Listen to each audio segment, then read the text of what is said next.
Bonjour Elena, bonjour à toutes et à tous. En cette veille de Shabbat Shira, Shabbat du chant, Shabbat où on lira une paracha Béchalar, une paracha particulièrement intense, puissante, le passage à la mer Rouge, le cantique de la mer Rouge, la paracha de la manne, la guerre contre Amalek, enfin une paracha qui nous met en avant l'importance du Shabbat. Mais aujourd'hui j'aimerais mettre l'accent sur l'étude du Daf Yomi. Vous savez, cette étude du Talmud qu'a institué le Rav Meir Shapira en 1923 et qui va étudier sur 7 ans et demi les 2711 pages du Talmud de Babylone, qui commence aujourd'hui le traité Moed Katan.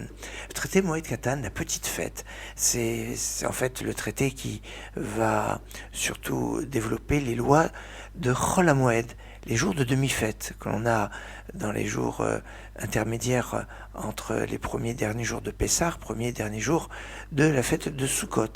C'est les deux moments où on a ces moments de demi-fête. Alors c'est pas très connu, les lois des demi-fêtes. Il faut savoir que ce qui est important, c'est de ne pas se fatiguer pour pouvoir se consacrer à l'étude de la Torah. C'est de ne pas les travaux qui sont interdits, les travaux de pro. Là, les amateurs, c'est possible. S'il y a besoin pour la communauté, ou besoin pour la fête, Sorer Hamoued, ce sera possible. Ou si on a d'avarevet, quelque chose on perdrait du capital. Voilà ce qui sont des sujets qui sont développés dans ce traité. Mais il y a aussi dans ce traité les lois de la mise en quarantaine et les lois notamment du deuil. Se trouve dans ce traité.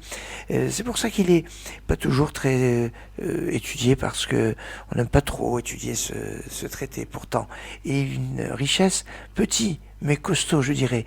Et Moed Katan, c'est intéressant parce que c'est le thème, on pourrait dire, de ce traité. Moed Katan, la petite fête, la fête de Chol HaMoed, alors que certains appellent ce traité Mashkin. Mashkin d'après le premier mot de la première Mishnah, qui veut dire on irrigue les arbres. C'est très intéressant parce que il y a une autre Maseret, un autre traité qui s'appelle Betsa, qui est le traité de Yom Tov, qui parle des lois des jours de fête. Alors on a choisi pour le traité qui parle des jours de fête le nom de Betsa, suivant le premier mot qui veut dire l'œuf, qui ne veut pas dire forcément le sens du traité. Et pour le traité des demi-fêtes, on l'appelait Moed Katan et pas d'après le premier mot.